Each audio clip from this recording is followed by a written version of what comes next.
আসসালামু আলাইকুম। নাটোরের বুকে লুকিয়ে থাকা অপার সৌন্দর্যের নাম হালতি বিল।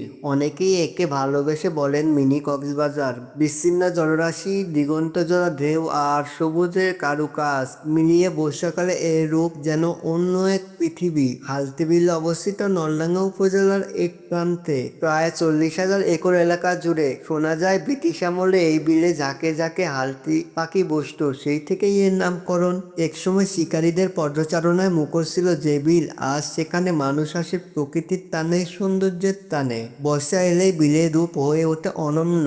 চারদিকে ওঠে জল, সাপের ফেনার মতো ঢেউ আর ঢেউ ভেঙে ছুটে চলা শ্যালো নৌকা। দূরে সবুজ গ্রামের রেখা যেন ভাসমান দ্বীপ। নাটোর শহর থেকে মাত্র 8 কিলোমিটার দূরে এমন দৃশ্য সত্যি অবাক করে। পাটুর ঘাট থেকে খাজুরা পর্যন্ত নির্মিত সড়কটি এই বিলের অন্যতম আকর্ষণ। শুকনো মৌসুমে যেখানে গাড়ি চলে, বর্ষায় সেই সড়ক ডুবে যায় পানির নিচে। তখন নৌকাই ভরসা।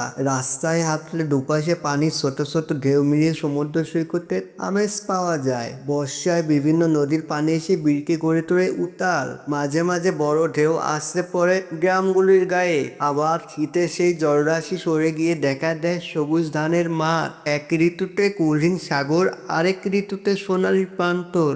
এই বৈপরীত্যটাই হালতিবিলের আসল সৌন্দর্য।